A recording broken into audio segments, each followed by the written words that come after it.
अरे आचार्य, आपको जो भी कुछ कहना है उसके लिए आपको प्रतीक्षा करनी होगी। मुझे कुछ कहना नहीं है, केवल जानना चाहता हूं क्या आज महल में ऐसा कुछ घटित हुआ था जिसकी जानकारी मुझे होनी चाहिए।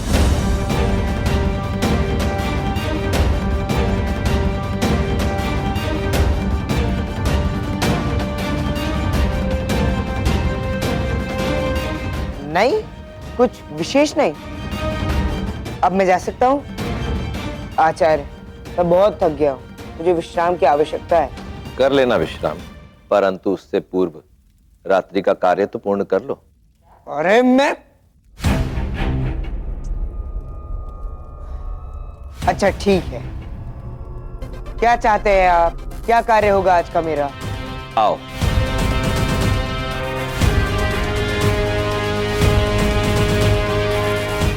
आओ चलो, तुम्हें इस कुंड का जल उस कुंड में रिक्त करना, इस कलश की सहायता से। लो।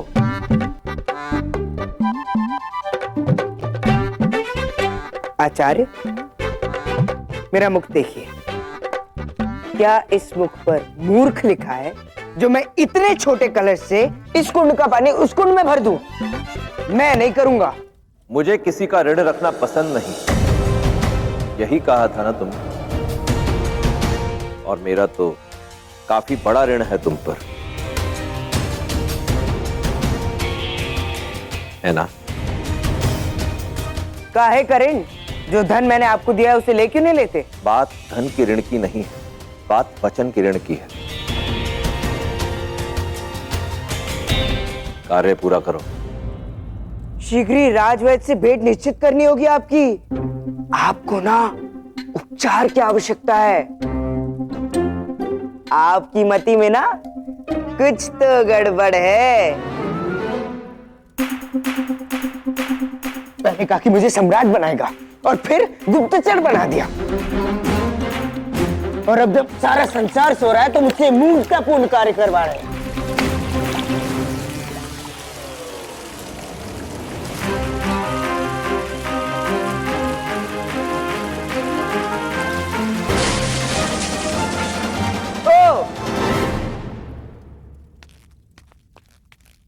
ओ खुलिशिका वाले आचार्य जी,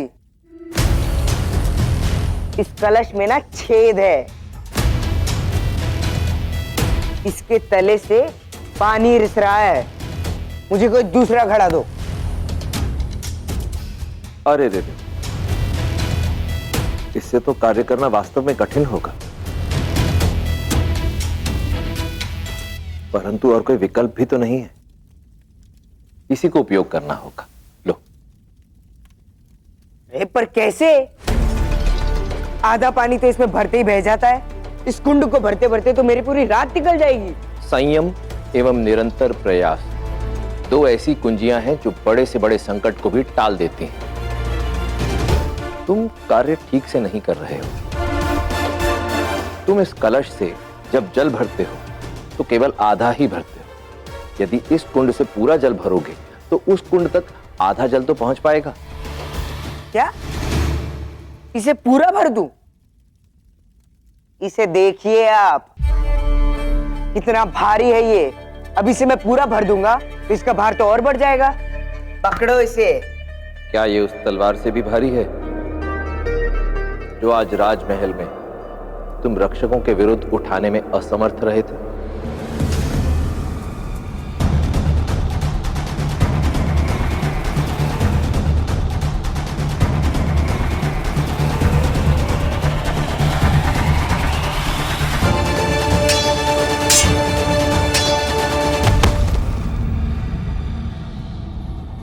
किंतु आपको कैसे पता चला? क्योंकि आज तुम अपने बाएं हाथ की अपेक्षा दाएं हाथ से अधिक कार्य कर रहे हो।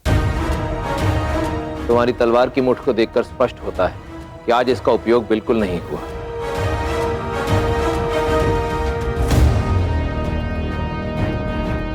मुझे यूं अवाक देखने का कोई लाभ नहीं है चंद्रगुप्त। यदि इसी क्षण अपने कार्य पर लगोगे तो कदाचित भोर होने तक उसे पूर्ण कर पाओगे।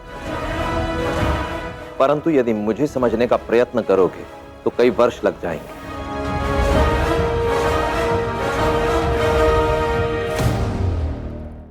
कार्य शुरू करो।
तूफान, जब भी मैं व्यथित होता हूं तुम्हारे पास आता हूं, क्योंकि तुम मुझे उचित मार्ग दिखाते हो। आज भी मैं व्यथित हूं। मैंने मूरा के पति को मार डाला, उसके पुत्र की हत्या उसकी आंखों के सामने की, रानीवास में उसे दासी बनाकर रखा, उसका अपमान किया, उसे प्रताड़ित किया, किंतु उसका अहंकार है कि जाता ही नहीं। उसकी उठी हुई आंखें सीने में शूल की भांति चुभती हैं मुझे। मैं क्या करूं तूफान कि उसकी आंखों में अहंकार के अंगार सदा के लिए बुझ जाए।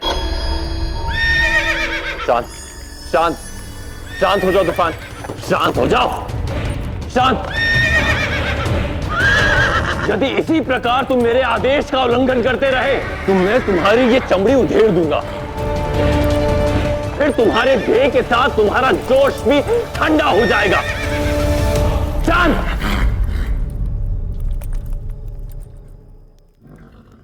उत्तम। जब अपने शरीर पर हानि आती दिखी तो तुम जैसा मतवाला अश्व भी शांत हो गया। तूफान, तुम मुझे ये मार्ग दिखाना चाहते थे। यही मुझे मूरा के साथ भी करना चाहिए। उसे इतनी शारीरिक यातनाएं दूंगा कि उसका अहंकार, अस्तित्व, सब कुछ टूट के बिखर जाएगा। महल में वो मेरी सबसे बड़ी शत्रु है ना, तो महल के बाहर से आने वाले अपने सबसे बड़े विदेशी शत्रु के स्वागत की सभी तैयारियां मैं उसी से करवाऊंगा।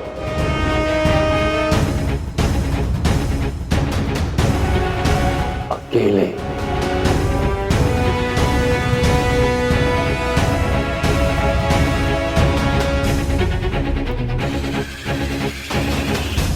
सबसे बड़ा शत्रु, ये कौन हो सकता है?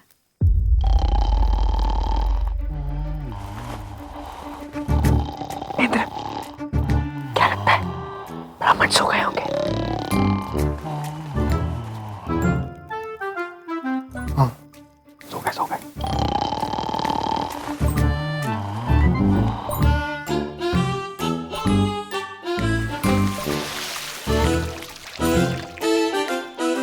चलो चलकर चंद्र की सहायता करते हैं।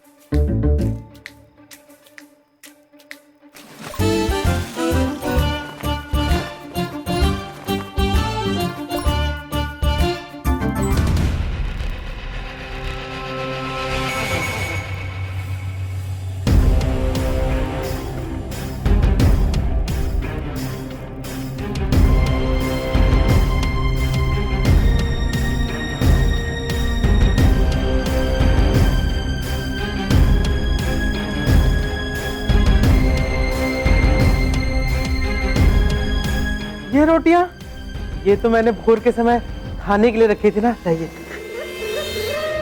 मैं जानता हूं कि ये तुम्हारा भोजन है, परंतु चंद्रगुप्त की सहायता करने का प्रयास करके तुमने मेरे नियमों का उल्लंघन किया है। किंतु आचार्य वह कल दोपहर का भोजन भी रद्द, किंतु मैं आज रात्रि का भोजन भी रद्द।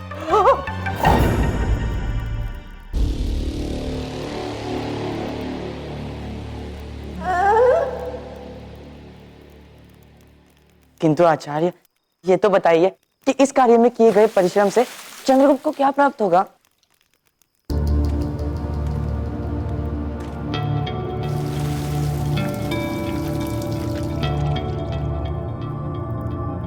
काग चेष्ट, बको ध्यानम, श्वान निद्रा, अल्पाहारी च गृह त्यागी, विद्यार्थिनम पंच लक्षणम। सर्वप्रथम मैं इससे कौवे की भांति निरंतर प्रयास करवाता रहूंगा।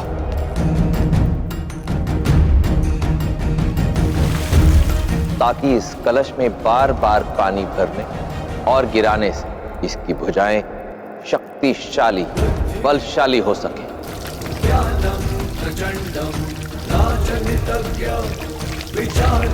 इसकी अधीरता शांत हो सके।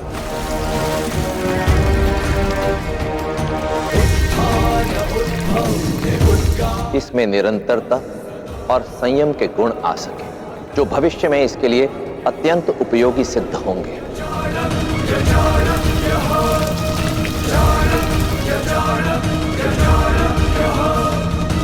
स्मरण रहे, अभ्यास क्षेत्र में जितना स्वेद गिरेगा, रणभूमि में रक्त उतना ही कम गिरेगा।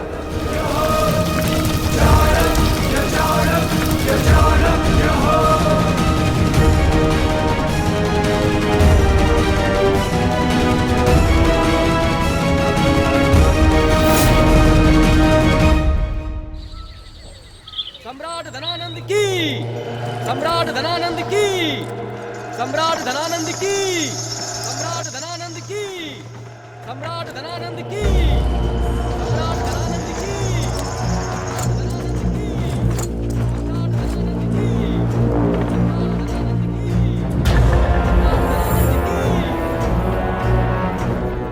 एक अत्यंत विशेष सूचना है। मेरे एक अति विशेष अतिथि शीघ्र ही महल पधार रहे हैं। तो महल तक जाने वाला मार्ग मुझे सुगंधित, स्वच्छ और सजा हुआ चाहिए।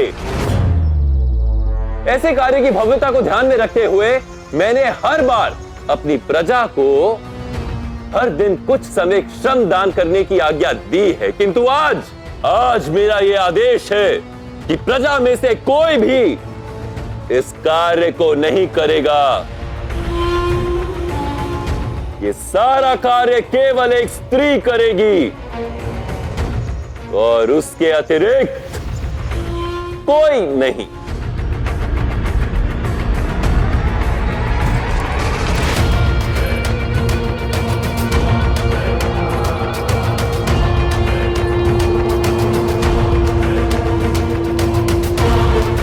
यहां उपस्थित सभी जन ध्यान से देख लो स्त्री को। इसकी सहायता कोई नहीं करेगा, और यदि किसी ने इसकी सहायता की तो वो राजद्रोही माना जाएगा, और राजद्रोही का दंड क्या होता है ये सब जानते हैं। भद्रसाल, सुनिश्चित करना कि इसे वो सारे उपकरण मिलें जो स्वच्छता और सजावट के लिए आवश्यक है। एक महिला की इतनी सहायता तो बनती ही है। मूरा, तुम तो रानी रही हो ना, भली भांति ज्ञात है तुम्हें कि एक राजा को किस प्रकार का वैभव आनंदित करता है, कैसे प्रत्येक वस्तु का सौंदर्य बढ़ाया जाता है। स्मरण रहे, मेरे अति विशिष्ट अतिथि के स्वागत में कोई कमी ना रहे।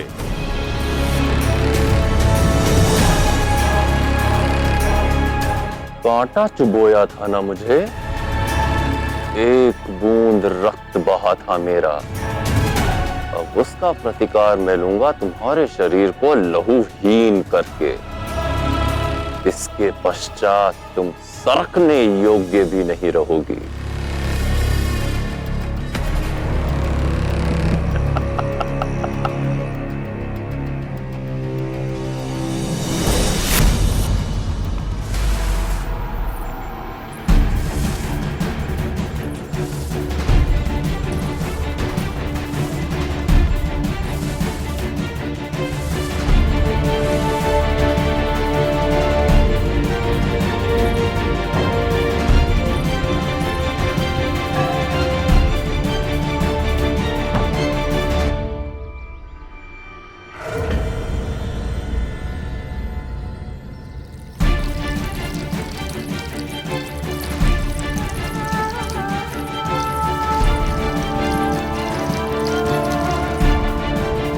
शीघ्रता करो, सफाई की सामग्री इस दासी को दो, जल्दी काम में लगना है इसे।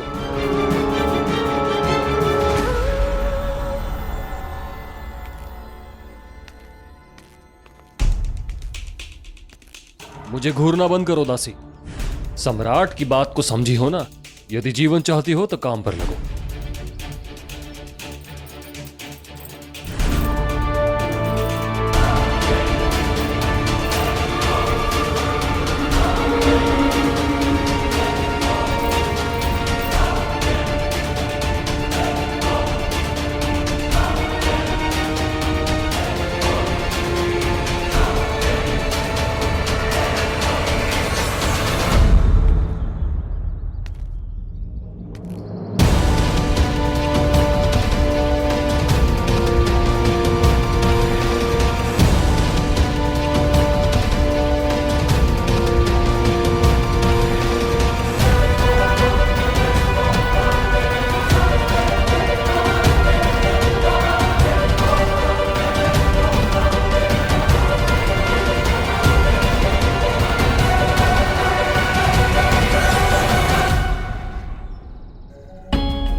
अरे बंधु, अरे बंधु भद्रसाल, इतनी भीड़ क्यों है यहाँ? इतनी सज सज्जा, स्वागत प्रबंध किस लिए?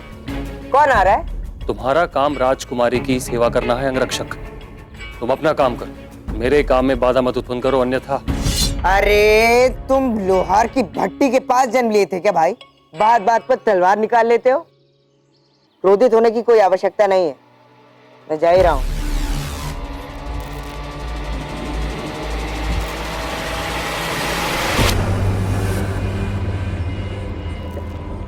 दासी,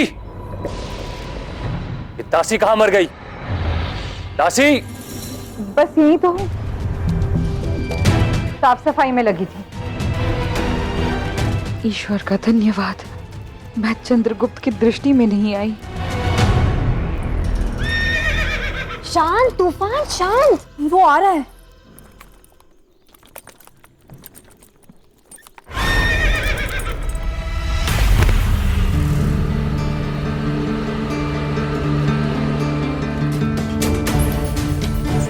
जिन्हें तैरना नहीं आता उन्हें तेज धारा में उतरना नहीं चाहिए। राजकुमारी दूरतरा,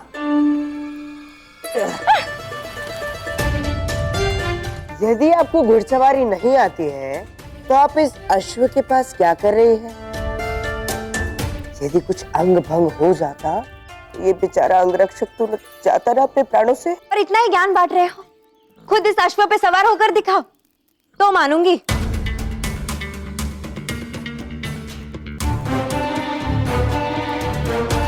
क्या हुआ? मैं जानती थी तुम नहीं कर पाओगे। लगता है सम्राट से कहकर तुम्हें अंगरक्षक के पद से हटाकर विदूषक के पद पर रखवा दूंगी। हाँ?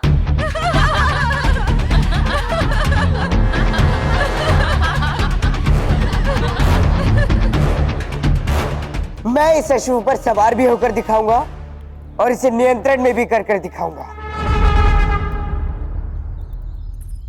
हाथ कंगन को वारसी क्या? प्रमाण दो।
संयम एवं निरंतर प्रयास दो ऐसी कुंजियां हैं जो बड़े से बड़े संकट को भी टाल देती हैं। चंद्रगुप्त, चंद्रगुप्त।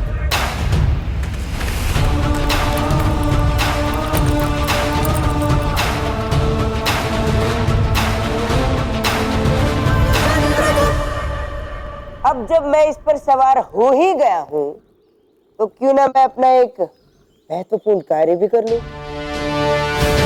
विदा, फिर मिलता हूं।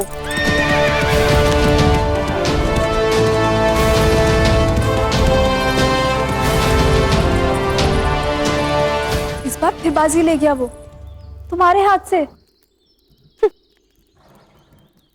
नहीं शिप्रा, मृत्यु की बाजी में फंस गया है ये। उसे नहीं पता इसका परिणाम क्या होने वाला है। उसने उस घोड़े की सवारी की है जो सम्राट को अत्यंत प्रिय है, और सम्राट के अलावा इस घोड़े पर कोई नहीं बैठता। और अब वास्तविकता जानने के पश्चात न जाने सम्राट इसके साथ क्या करेंगे।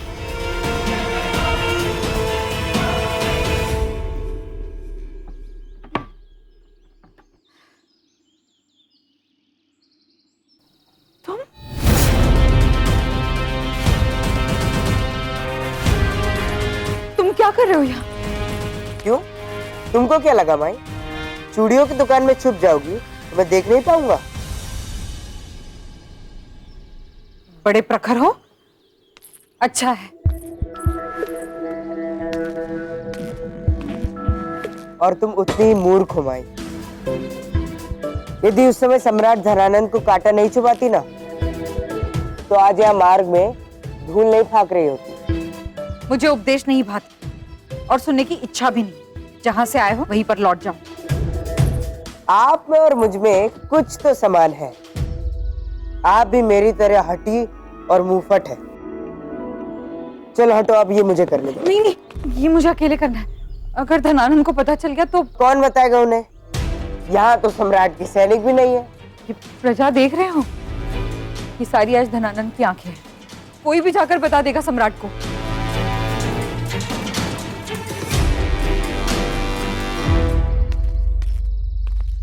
मैं चंद्रगुप्त अभी इस स्त्री की सहायता कर रहा हूं, किंतु मेरी मंशा राजद्रोह या विद्रोह नहीं है। ये तो केवल मानवता की मांग है, जिसे मैं पूरा कर रहा हूं। क्योंकि मेरा मानना है कि इतना अत्याचार क्रूरता है। यदि अब भी आप में से सम्राट को कोई भी सूचित करना चाहता है तो अवश्य कीजिए और उन्हें बताइए कि मैंने उनके बनाए हुए नियम को तोड़ दिया है।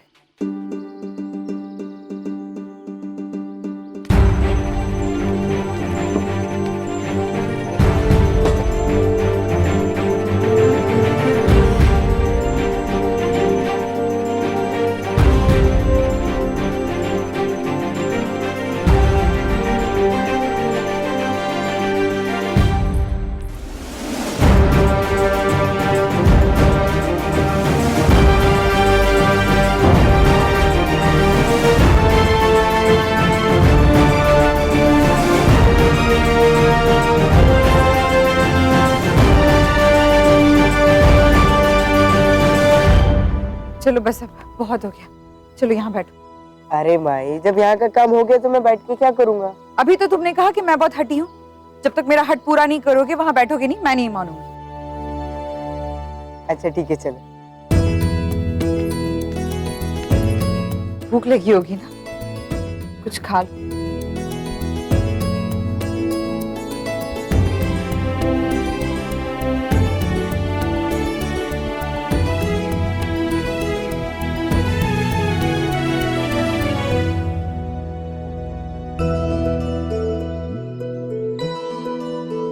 क्षमा करना, मेरे पास तुम्हारे लिए सूखी रोटी है।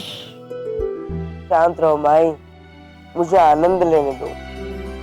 बहुत ही स्वादिष्ट रोटियां हैं।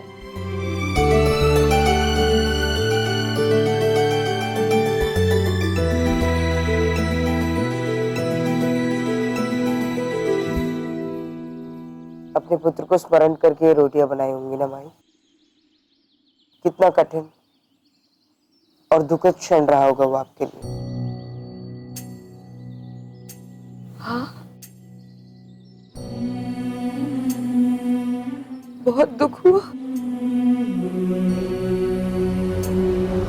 क्षण क्षण होता है, पर फिर तुम्हारे जैसे बेटे से मिलती हूँ, सारी पीड़ाएं शांत हो जाती है।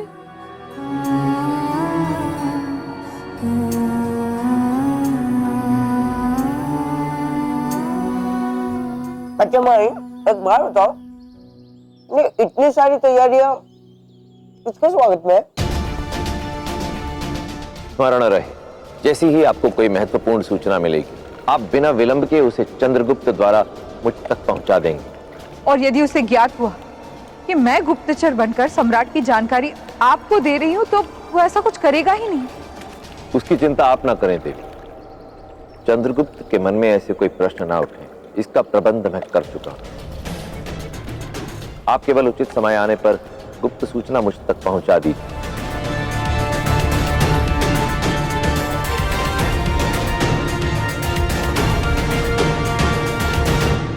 धनानंद का कोई खास शत्रु आने वाला है, कोई विदेशी शत्रु।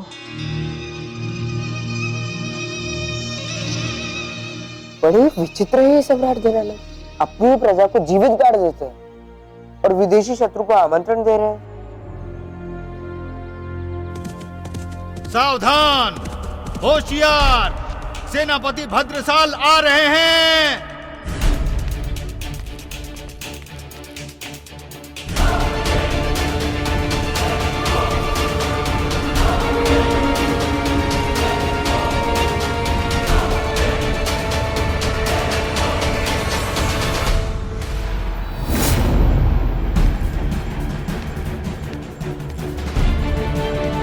इतने कम समय में इतनी सारी सज्जा एक अकेली दासी के वश की बात नहीं। कौन है वो? किसने इस दासी की सहायता की? कौन है जो राज आज्ञा के विरुद्ध गया? हमारी ओर देखिए सेनापति, कौन अपने प्राण देना चाहेगा? हम में से किसी ने भी इसकी सहायता नहीं की। हाँ हाँ, हम सब देख रहे थे। हाँ हाँ, सारा कार्य इसी ने किया है।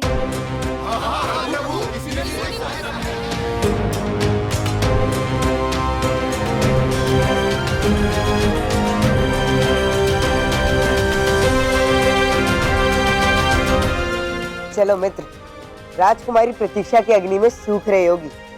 चलो।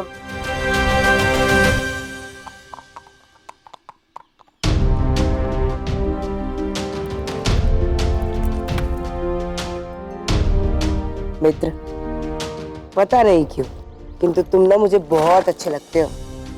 ऐसा लगता है कि मैं तुम्हें अपने साथ ही रख लूं। हम दोनों की खूब जमेगी।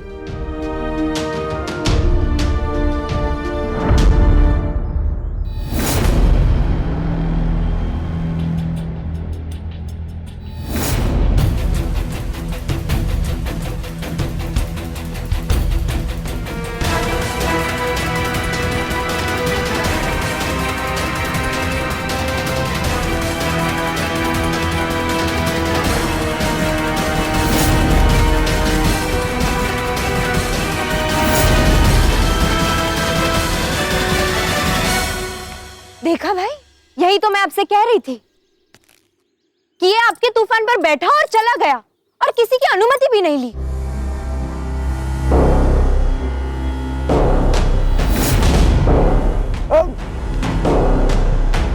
क्षमा करें सम्राट, मुझे पता नहीं था कि ये आपका अश्व है। झूठ, ये सब जानता था, सिर्फ जताना चाहता था कि ये सम्राट के घोड़े पर बैठकर सवार हो सकता है। झूठ, झूठ बोल रही है आपकी बहन सम्राट।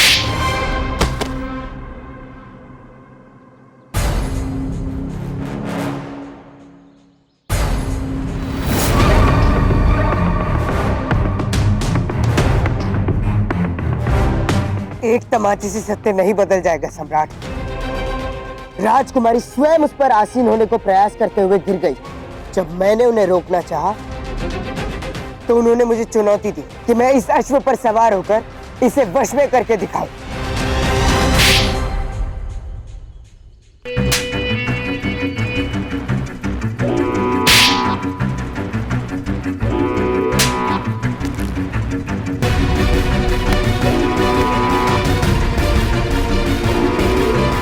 एक बार, बस एक बार इनसे पूछिए कि इन्होंने मुझे चुनौती दी थी या नहीं।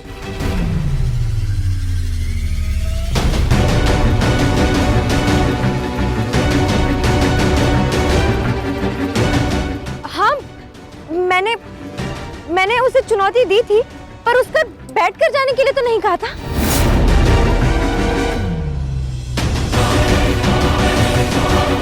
तुम्हें भय नहीं लगता मुझसे, मृत्यु से? हाँ? हाँ?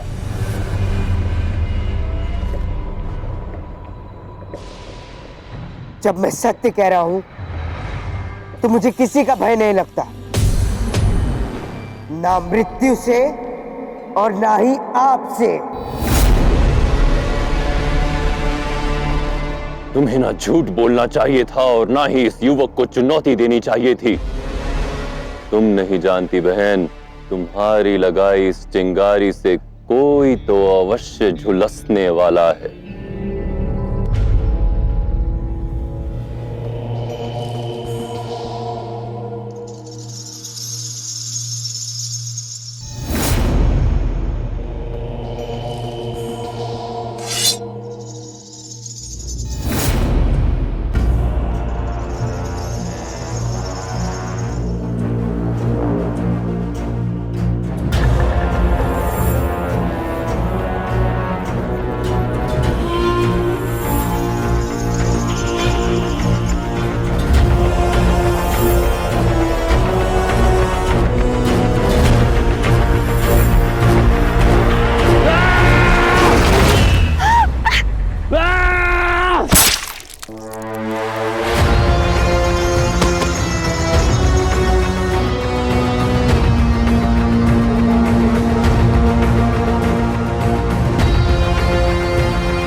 दूसरी बार समझाता हूं, जिस पर सम्राट का अधिकार हो वो व्यक्ति, वस्तु या स्थान कोई दूसरा स्पर्श नहीं कर सकता।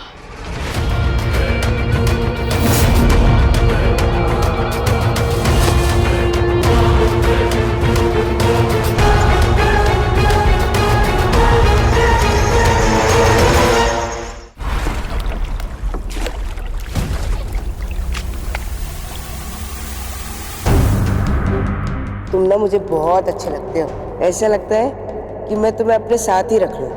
हम दोनों की खूब जमेगी।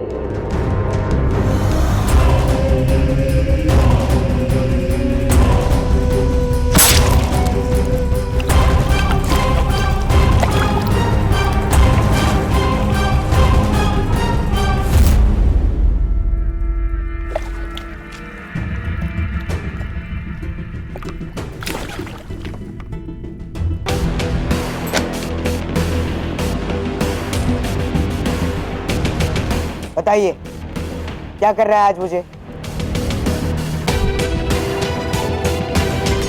आज तुम्हारे लिए कोई कार्य नहीं है मेरे पास। आज विश्राम करो, अपनी निद्रा पूरी करो। यही कार्य है तुम्हारा आज के लिए। खेल खेल रहे ना आप मुझसे, क्योंकि मैं बुद्धि में आपसे कम हूं। 16 वर्ष का एक साधारण सा युवक आपका दास हूं, इसलिए ना। यदि सत्य में खिलाड़ी हो तो जाकर उस धनानंद से कोई खेल क्यों नहीं खेलते?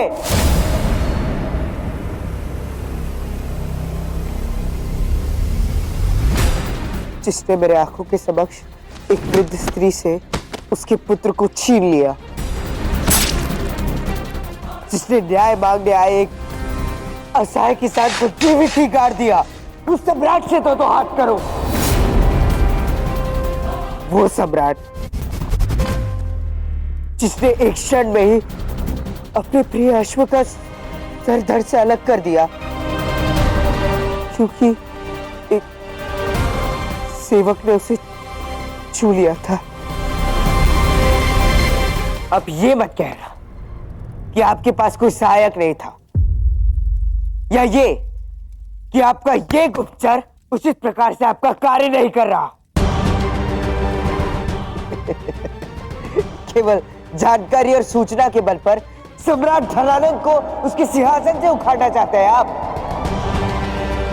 तो सुनिए, महल में एक बहुत ही बड़े उत्सव का प्रबंध चल रहा है, जिसमें एक अति विशिष्ट अतिथि आने वाला है, किंतु यह अतिथि मित्र नहीं, शत्रु, एक विदेशी शत्रु। विदेशी शत्रु अर्थात सेल्यूकस निकाटोर। अब क्या योजना है उस धूर्त धनानंद के मन में? लीजिए, अब आपके गुप्तचर ने आपको आपकी सूचना दे दी। अब क्या आप इस विषय में कुछ कर सकते हैं?